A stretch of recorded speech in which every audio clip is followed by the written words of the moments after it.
Hey there, welcome to the Jeff and Heidi Show, where you're going to have the opportunity to listen to and learn from everyday entrepreneurs. All right, welcome to the Jeff and Heidi Show. This is Jeff Heggie of Jeff Heggie Coaching and Heidi Anderson of ECI Secure Pay. We have Devin Miller with us today, and Devin, basically, he loves startups. He runs his own patent and trademark law firm to help startups and small businesses. He also founded his first startup while earning his law and MBA degrees. Since then, he's founded several 7- and 8-figure startups and enjoys every minute of it. So welcome, Devin. Tell us a little bit more about yourself. Yeah, absolutely. That's probably an hour in and of itself just to tell about myself. But I'm not that narcissistic, nor do I think anybody find that interesting. So I'll give you the much shorter version.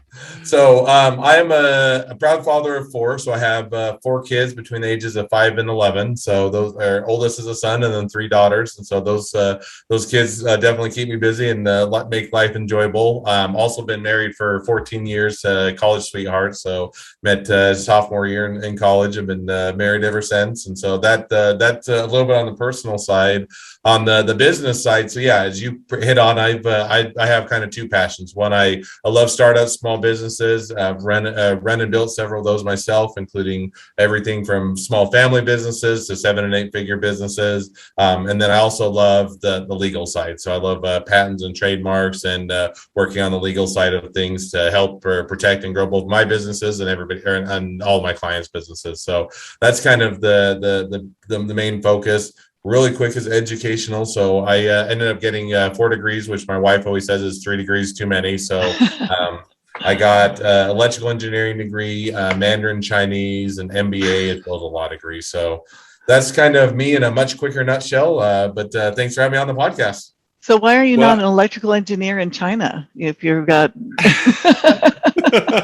It's a fair question. So the short answer is, so where Chinese fits in. So I did a year of undergraduate and decided I wanted to serve a mission for my church. So a religious mission for nickname Mormons, or the Church of Jesus Christ of Latter-day Saints. And so put in the request. Letting him know I wanted to serve a mission, and I ended up going to China. Not that I necessarily or to Taiwan, which is a part of, or depending on who you ask, is a part of China. Right. But speak the same language. So went to Taiwan for 2 years, picked up the language. I came back and decided, hey, I've already done a lot to learn the language over the last couple of years. Why do I add it on as another degree? So added that on, not necessarily because it was fitting into my plans as much, but I figured it'd be make fun for studying as I was doing the electrical engineering. And then really at the end of the electrical engineering, I kind of got to the end and said, I like electrical engineering, but I don't want to be an electrical engineer, in the sense that I didn't want to be a lot of times when you get into electrical engineering, you're a small cog in a big wheel. You don't have a lot of impact on the business. To have any managerial or decision-making ability, you have to work your way up for quite a while in your career or over a given company. And so, I said, I don't know that I want to do that. So then I said, kind of, what do I want to do when I grow up, or what do I want to do with my life? And so I kind of, had a crossroads. I love startups, small businesses, thought that would be exciting. Also saw the law and the legal, especially within intellectual property, looked to be interesting as well. And so I kind of said, well, I could do one or I could do the other. And I said, well, why don't I just do both? And so that's where I went off to the graduate school and did the MBA and the law degree at the same time. And then I've been chasing both passions since, of both being an attorney as well as doing startups and small businesses. Very cool. So, that's the cool thing about this show is our focus is the entrepreneurial journey. But, as an entrepreneur, you need to understand the importance of the IP side. And, I really think a lot of entrepreneurs don't understand that. And I remember in 2005, when we were incorporating one of our companies, one of the toughest things was trying to create a name and a logo that we could trademark in both Canada and the United States. So I think this is really cool that we're going to be able to use your knowledge and experience on both sides to really propel this conversation. So this is great. Absolutely. So let's first of all dive in a little bit on the entrepreneurial side. Talk about your journey. Talk about some of the businesses you have started and how that's gone. Yeah, and then that again is a much longer conversation. But the short of it is So probably the very first business I was, there were little businesses I'm sure I did as a kid, and I always had, it was a bit of, I don't know, schemer sounds like a bad, but always or had a new business that I wanted to try out. But probably the first, real endeavor was while I was in doing the law degree and the MBA degree. So give you kind of a bit of context, I was studying law. I was doing the MBA degree. I was working 20 hours as a law clerk. I had a 2-year-old and we just had a newborn. And then amongst all of that, as if I wasn't busy enough, I said, I can't remember if it was a flyer or if it was an email, and it was one or the other, but it was basically one of those, hey, there's a business competition going on. It's a multidisciplinary competition where you get together, designers and engineers and lawyers and MBAs and business people and kind of you form a group, and then you come up with an idea and enter into the business competition. So I said, oh, that sounds like fun. So went to the initial meeting, met some people I never knew. We formed a group and away we went. And so the first year we entered in the competition was, making gym bags less stinky. And it was a cool idea. Don't think it had any real practical. Making gym bags what? I'm sorry. Making gym bags? So make them less stinky or less smelly. So okay. Reduces the odor. So it was a cool idea. It would have worked, but it would have been so expensive and a lot of other complications. I don't think it was ever a good or a true business, but it was a fun. So we entered that the first year in the competition, got to the end, took second place, went our merry ways. We were all juniors at the time. And next year they had the same competition. So we kind of got back together and said, hey, why don't we try it again? So it's, well, we don't really want to do that last business. So we're to that last idea. So why don't we do something else? And we brainstormed and we came up with really stupid ideas like self-packing boxes and other things that would have never worked. But I remember as I was going along, I was walking home from the brainstorming, and I started doing marathons at that time. I loved to run, and that was one of the things I enjoyed. And so at that point, I said, wouldn't it be cool if you could have a watch that would monitor your hydration level? And this was in the days before Apple Watch or Fitbit, and there wasn't anything out there. But that was kind of the core of the idea. And went home or went back, pitched it, went home over Christmas break. And my dad's an electrical engineer as well. And we built up a prototype and we tested it, everything else, entered in the competition, took second place again, which is bittersweet. And I think we should have taken first. But then when we got to the end, said, hey, we're all going our separate ways. We're going across the country. I don't think it's a good way to run a business. So I'm just going to buy you all out. And so I bought out my partner or the other people in the competition's position, owned it outright, started building as a side hustle, and then brought on some other people, brought on some investors. And then we ended up pivoting a bit and merging with another company that is now using a lot of technology to do wearables for doing diabetes monitoring. So that was a much longer answer than you probably asking for. But that was the first business. I've done several others. Started my own law firm about 3 years ago. I have done a small business with my kids and my wife and kids. It's just a small religious products business. We recently launched a couple other businesses for content creation and some DIY legal services. So a lot of things going on that I love or keeps me busy all the time. You have a tremendous amount of energy. So yeah, in between this law and then I ran a marathon and I'm like, wow. I'm like, oh. I feel like it sounds a lot cooler than it is. It wasn't really that great. No, it's funny because I was actually raised by an electrical engineer as well, and everything you said is true. It's like he worked his way through American Airlines and took years and years, and he got his MBA and everything too. But yeah, going off on your own totally makes sense. But so now that you're pretty much, are you mostly focused on the patents and the? No. No. Well, it depends. So I work way too many hours.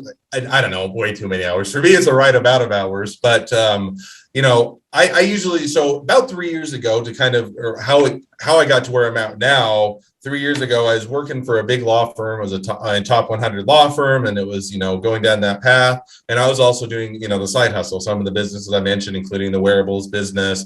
And it was kind of one where I was basically had the side hustle as a second full-time job. So I was spending, normal work day doing an attorney and doing the other half of my day doing the side business, as well as juggling a family and kids and everything else. And I said, hey, I want to kind of merge my passions or kind of have a ability to pursue all of those as I want to and have a bit more direction. So with that, I started my own law firm because number of reasons, including I wanted to focus more on startups and small businesses, but also gave me the flexibility to, in a bit more combined or better effort, leverage everything I was doing, pursue some of the startups and the small businesses I was doing. So I ended up splitting, some weeks I'm working almost exclusively on law. Other times I'm focusing more on some of the startups, and some weeks I have a mixture, but I tend to, or kind of work a, 60, 70 hour work week, and about half of it's the law and half of it's the startups.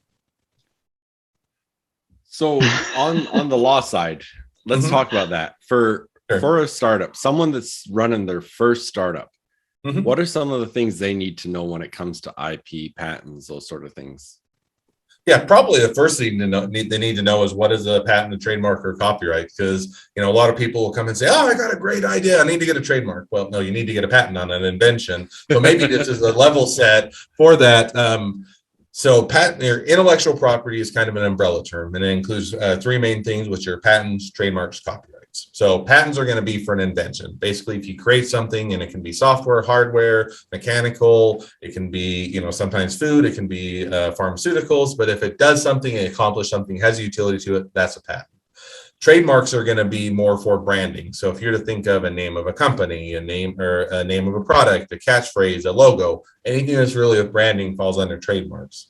Copyrights are going to be more on the creative side. So that's more of if you're doing a picture, a photo, a painting, a book, a podcast, a video, anything of that nature, that actual content when you're creating is going to be on the copyright. So probably the first thing people need to know is that, what those are, because depending on what your business is, you may need different things. So, and that was probably, the first thing I would start is if you're looking to say, what do I need to know or what should I do? First, I would step back and say, what is my business really about? In other words, if your business is a small mom and pops, local community, think it's a great, nothing against them. I think they're great businesses. You probably don't need any intellectual property. You're just serving the local community. You're probably not doing. But if you're saying, hey, we're a brand company, we're going to be the next Pepsi or Coke or Starbucks or Nike or whatever, we're building a great brand, then we need to focus more on trademarks, because that's where a lot of our value is, and our assets of our company is in our brand. But on the other hand, you're saying, hey, we're doing a ton of research and development. We're going to do, R&D. We're going to create the next world's best iPhone or whatever that might be. Then you're going to want a patent. And if you're saying, no, I'm going to write the next Tom Clancy or Harry Potter or whatever, pick your book, whatever it might be, then you're going to say we want to get a copyright. So first thing is to step back and really figure out what your business is, because that's going to give more direction as to what you may or may not need than anything else. In other words, don't just take a shotgun approach of, hey, we'll just try and get everything. And if you go into some attorneys, they'll still say, hey, if you want to pay for it, we'll do everything for you, but figure out where the core of your business is and then work to protect it. So I'll ask you, this is really perfect timing, because we're in the merchant services business. And I say we, it's my husband and myself for like 20 years. And we recently private labeled a point of sale system, and we named it ECI, which we're Electronic Commerce International, ECI Easy Pay. And we created a logo and everything else. Is that something that I should trademark? You're asking an attorney that's going to give you a biased answer, but I'll try and give you a real answer. And you're going to get charged for it. Oh, well, no, this is my 15-minute free consultation, right? No, if I were to say, I would say it depends on what you're going to do with the business. In other words, you're doing a private label. It's a brand really a big part of the business. In other words, let's say, a way that I always kind of look is whether or not you need it and whether or not you should pursue it is, if a competitor to come along and do X, in other words, copy the logo or copy the name of the business, would it hurt the business? And if you're saying, no, we've got great connections, the brand really doesn't matter, it's more about my personal relationships, then I probably wouldn't worry about it. But if on the other hand, you say, no, we're creating a private label, we're doing marketing, we're doing sales, we're making, establishing a brand, we're doing SEO and online and websites and everything else, then you're going to say, yeah, we're putting a lot of money into developing the brand. Then you're going to want to protect it so that if a competitor or somebody else were to come along, copy it, knock it off, or do something similar, that you have rights, ability to protect that brand you've invested in. Okay. Then maybe we should do it. All right, we got to collect. No. Done. All right, and now let's look at I guess it'd be the trademarks fall under logos and stuff follow under trademarks. Yep. Okay. This is a question I've always wondered. Now, sure. If you've got a trademark on a logo, here I've got Okay, I've got a trademark on this right here. Okay. Now, and let's say it's for a car business. Can someone use a very similar logo in an unrelated industry? So the short answer is probably or yes. So I'll make it. Okay. It's hard to ever nail an attorney down. So I'll give you the most definitive answer. I'll give you a yes. Short aside, if you ever want to know if you're talking to a good attorney, their answer is always it depends, because no attorney wants to ever give you a definitive answer. So it always starts with it depends, and then I'll give you a reason why. But so the way that trademarks work is that if the standard for whether or not something is trademarkable or whether or not you infringe somebody else's trademark is whether or not it's confusingly similar. In other words, if a consumer were to see that trademark over here and your trademark over here, would they think it's the same person that's providing those services? So now if it looks similar, that's one strike against it. Probably, raises a level of confusion. But if you're doing something, let's say you're doing a restaurant over here and you're doing consumer, smartphones over here, and they're completely different, people probably aren't going to think that a restaurant's going to start making smartphones, even if they have a similar type of, trademark or similar type of logo or name for the business, because they're saying, hey, restaurants don't offer or don't make smartphones, or smartphone companies don't make restaurants. Now, maybe if you're Apple, it seems like they do everything, but we'll leave them out. Apple and Applebee's. That's right. But that's a good example. Do you think, Applebee's, do you think that they're probably making Apple smartphones, or do you think Apple started getting an Apple? Probably not, because they're different enough. And so that's where you start to separate it out. So if there's a gray area in there. So let's say it's not the exact same services, but let's say you make smartphones and then somebody comes along and does smartphone accessories. So the case is on there, or, battery charge. And then you can say, well, I can see that even though they're not the same thing, it's probably similar that people think, yeah, it's not that big of a leap to think a smartphone company might also make charges and cases for their phones. And so it's kind of that gradient of, do you think it's going to be confusingly similar? If not, then you're probably fine. If it is, then you're going to you may want to choose a different brand, or if they're knocking you off, then you can go and enforce it against them.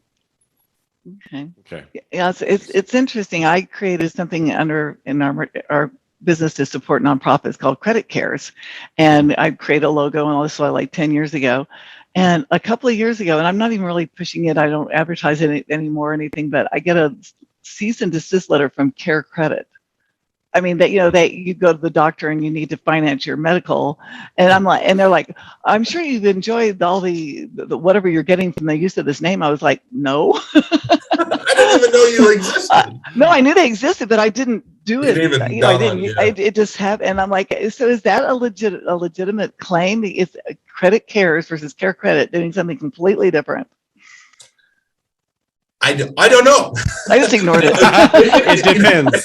That was one where I don't want to give you the advice. Okay. The attorney told me it was fine, and then they come. No. I'm just wondering if it probably goes on that standard. If you were to get into infringement, if they were to try and sue you, then it would be, hey, let's see how many customers actually are getting confused. Do they have any evidence? Do they have any, what are the goods and services? Or, another thing is are they astute? In other words, is it a consumer good? Is it B2B? Is it B2C? And you're going to start to make an argument. No, nobody's really getting confused. You're just trying to overreach, or, hey, yes, we're getting a whole bunch of clients that think we're related to you. Then you probably got a problem. So that's kind of where you have to start to balance it. Yeah. Another strange one. My sister and I are both very tall, and so she was in PR, and she had a company called Amazon PR, because people call tall women Amazons, right?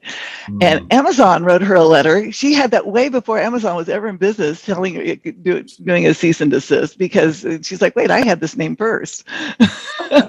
So I don't know. That one almost gets more into, sometimes the biggest bully in the room wins, even if they're not in the right. Yeah. Then you have to decide, hey, do we want to pick a fight? And sometimes absolutely you want to pick a fight. It's a big part of your business. Another time you're saying, yeah, they've probably got a lot more money and we're going to lose. And so there's a lot of strategy, and that's a whole nother discussion. Right. That's a whole other thing. It's a fun discussion. There's a lot of strategies, because I think a lot of times startups and small businesses and that think, oh, if the big Goliath comes in the room, they're going to smash me. So why even bother? Mm-hmm. First of all, every Goliath started out somewhere. But even beyond that, a lot of times you'll look at every Goliath has a competitor. So a lot of times when I work with patents, especially, you come up with a great product and you're saying, yeah, but Apple or Samsung or whatever the big company is could go knock it off. And you're saying, yeah, but let's say Apple goes and knocks it off.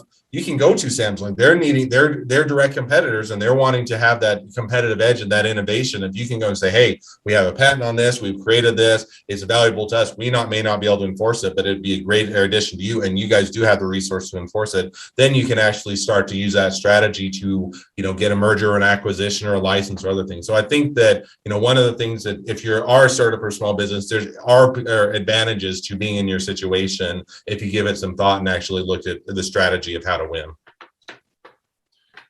So with your passion for startups and small business, tell us who is your ideal client? For which business? Yeah, good point. First, I'll go with the bill or IP law, so the law firm. So it's fairly broad. We will help about any client that needs help. And so, in that sense, that's, you want to have somebody that you're gearing your business towards, but in the sense that my ideal client is really going to be someone that you have to have some money. If you have $0, no savings, I wish you the best and I want you to succeed, but you're probably not going to be able to afford an attorney. Now, we can get into our DIY services in a minute, but ideal clients are really going to be, I love startups and small businesses. So I built the firm around helping startups and small businesses. In other words, I did work for Amazon. I did work for Intel, for Ford, for Red Hat, with some of the firms I worked with. And so I provided the high level service to the big companies. And when I started the firm, it was really, hey, I want to provide that same level of service and that same level of quality to startups and small businesses so that they can better compete and have better representation. So a lot of where we focus is on startups, small businesses, anywhere from it's a solo inventor that's, put in some time and effort, came up with an invention or a brand and getting ready to go. You may have venture capital, or you may have investors, you may have income. But it's kind of that, 1 to 50 people kind of a business. We do have some larger clients, some medium-sized businesses that we help, but it's really focused on those startups and small businesses that are needing a patent or trademark or copyright. Now, do you also help with like corporate structure, like setting up a corporation, LLC or C Corp, and whether they should do S Corp elections and that type of stuff? Yeah, so we do quite a bit of that as well. So we can help with business formations. We do NDAs, non-disclosure agreements, and IP or employee IP agreements, and we do social media takedown if you're having somebody that's on a social media site that's infringing, or a website that's knocking off your copyright. So a lot of it is, we have intellectual property, and then a lot of business-related services we tend to offer as well. Okay. That actually reminded me of a situation I had. I had a company in the manufacturing business. We made artificial stone veneer, and I always got emails from companies in China trying to sell me product and whatnot. And most of the time I wouldn't even look at them. And by chance, I looked at one once, and I opened up their website. Every picture on their website I had personally taken. They were all my pictures. You're like, hey, I know this product. You're selling me my own thing. But I actually replied and acted as legally as I could without knowing anything, and they took it down. So That's good. It was funny. Yeah, there's definitely a lot out there, and you have to decide. A lot of those is, hey, is it worth pursuing legally? Are they enough of a competitor? And sometimes, yeah, you're saying they're eating into our business. Another time, you're saying, hey, it's not worth hiring legal counsel. They're not going to do enough to damage us. We'll do it ourselves, or we'll respond to it and see what we can do. Actually, that just reminded me of something as well. Non-compete. Mm-hmm. Are there changes coming down the pipeline in that? I've heard there are. I'll give you some general advice, because that one does get state by state specific. So California versus New York versus Utah or whichever, they all have their own set of rules, and they're wildly different. I think that there is a general movement, and this is general advice or general thoughts, is I think that it's moving more and more, especially when you're getting towards people who want to work from home. They want to be freelancers. They want to be independent contractors. They want to be, kind of the difference as things continue to shift, that they don't want to be locked down. And so I think one is that you're having a movement of employees that aren't willing to agree to non-competes, or much more limited non-competes. And then you're also having more of the legal and the business side that's saying, hey, non-competes, I think there's a place for them, but I think they have to be much more reasonable. And a lot of times they go over the top. You have to allow people to continue to earn a living, even if they're not working for you anymore, if they're living now. The flip side of that is if you have an employee that's been with the company for a long period of time, they know all the ins and outs, and they go and start a direct competitor and use all that information and that training and all the contacts and everything else, then it can be harmful to a business, because then you're going to be worried, okay, I don't want to have anybody around that knows too much, because now they're going to go start a competing business. So I think there is a balance, but I think it's skewing more towards, it was overly aggressive for a while and it's kind of being ramped back to a probably more reasonable area. Okay. So tell us more also about your DIY stuff. Yeah, so it rolled out this month. And so we've been working on it for a while, but actually rolled it out this month. So kind of, as I mentioned, we work with a lot of startups and small businesses. And if if the question is, should you hire an attorney? Biased answer, but yeah, I mean, there's a lot of expertise that an attorney can offer that you don't know yourself. And problem with a lot of startups and small businesses, and I'm absolutely the same way, is you always think you're the smartest person in the room and you can always figure it out and you don't need to have anybody else help you out. And there's some truth to that. And there's a lot of times where you don't know you think you know more than you know, and then it creates issues. But as we kind of worked with a lot of startups and small businesses, there's a portion of the, startups and small businesses that they always have more money or more things to spend money on than money to spend. And so they're always saying, hey, do I hire a new employee? Do I do marketing and sales? Do I do a trademark? Or, what do I do? Because I don't have money for everything. And so we said, okay, what is a way that we can help? And so we rolled out with DIY legal services. If you think of LegalZoom only, much better. But we do. We set it up so that, it has videos that are integrated throughout. It walks you through the information. You have an option to have an attorney review it for an hour, or the attorney pick up where you left off. And so we really tried to say, hey, if our mission is really to help startups and small businesses, and there's some that just really can't afford our services, they're almost left with, either I can't afford their services and I don't do anything, or what do I do? And so it's kind of filling in that gap of, let's give them something that is better than nothing, so to speak, and gives them a decent coverage while they're building their business. And then as it builds and as it grows, then I definitely recommend getting an attorney and continuing to make things more solid and better. But it kind of helps during that gap or that period of time where you may not be able to afford an attorney's services, but you need that help. So that's kind of where a lot of our DIY services, and we can do it for trademarks. We do it for provisional patents. We do it for NDAs and other things, and to help or kind of fill in that gap for if you can't afford an attorney. I always kind of look at it as, if you were to look at, if you're needing shelter in order to keep out of the rain, you have a few options. One is you're going to stand out in the rain, and that's probably not a good option. But if you're to kind of no background and have no idea how to do it, you could go and pitch a tent, and that's kind of the do it yourself without any guidance and background. If you're to say, okay, tent's not a long-term solution, I can go hire a contractor, can build a house, and that'd be similar to an attorney, and they're going to do a great job, and it's going to be a magnificent house, and it'll be pretty, and it'll have all the amenities. Maybe I don't have the money for that right now. So what I need is kind of a how-to guide of how to do it myself. And it's not going to be as nice as shelter as if a professional did it, but it's going to be a lot better than a tent. And that's kind of where a lot of our DIY legal services can fit in. It's not going to be the tent. It's not going to be the immaculate house that's done by a professional, but it kind of fills in that gap to where you have a reasonable shelter as you're building your business. Maybe a little bit more than an umbrella. I certainly hope so. Well, I think that's brilliant, because I think there are a lot of startups and small businesses that get going and can't afford the legal help, and so they just ignore it. Mm-hmm. And then you get going for a few years. You get that nasty cease and desist letter or the lawsuit served to you, and you're saying, crap, now what do I do? And you go to an attorney, and it costs you a whole lot more because you didn't do it right in the first place. So I definitely agree that if you can figure out a way to do or to fill in that gap in the meantime, it's much more beneficial. So share with us, one, where people can contact you, where they can find out more about you, follow you, and especially, getting your services, but also seeing your do-it-yourself services.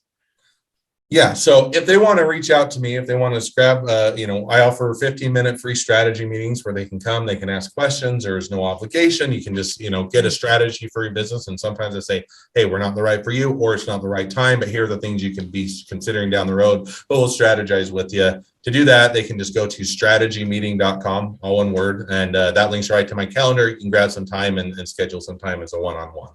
So that's an easy way if they want to chat with me, strategymeeting.com. If they want to just find out more generally about, our law firm, the attorney prices, we do everything or almost everything on flat fees, the DIY legal services, they can go to lawwithmiller.com. And that has a lot of content, a lot of information. You can check us out. You can also look at the DIY services. So it's all there just on our website. So lawwithmiller.com is another great place to reach us. Okay. Excellent. And I'll make sure that these are in the show notes as well as your LinkedIn and Facebook pages as well. Awesome. But hey, thank you. Especially like I was saying, for startups and small businesses, this is such an important thing to be aware of, and having someone that not only is passionate about it, but is one of us, an entrepreneur yourself. Yeah. So that you've been in the mix of it. It's not just from the one side of it, it inside and out. Really appreciate you sharing this knowledge, and hopefully we'll have a lot of our listeners that are looking at these things, reaching out and seeking your help. Awesome. Well, I appreciate having me on. Definitely welcome anybody that wants to chat or learn more or get some strategy, and look forward to talking with people. Thanks, Devin. My pleasure. I'm looking for entrepreneurs, athletes, coaches, and other high achievers who want to discover their full potential. Those that have dreams and desires of getting to the next level and just need to figure out how to get there. Hi, my name is Jeff Heggie. I'm a success coach, and I want to show you the truth about developing a powerful mindset. One of the biggest things holding people back from achieving their dreams is their own limiting beliefs. And the bad thing about limiting beliefs is they prevent you from discovering your true potential and cause you to settle for way less than you really deserve. I've seen this time and again in business, athletics, all areas of life. And worst of all, many people never get past the idea that achieving their biggest dreams in life is just that, a dream. But luckily, now there's a solution for this problem. So if you're an entrepreneur, athlete, coach, or other high achiever that really wants to get to the next level, but it just hasn't happened yet, here's the solution you've been looking for. I want to introduce you to High Achievers Mindset Secrets. High Achievers Mindset Secrets is designed to help you gain control of your future, become absolutely clear on your goals and how you're going to achieve them, discover the true potential of what you have within yourself, and live every day with confidence.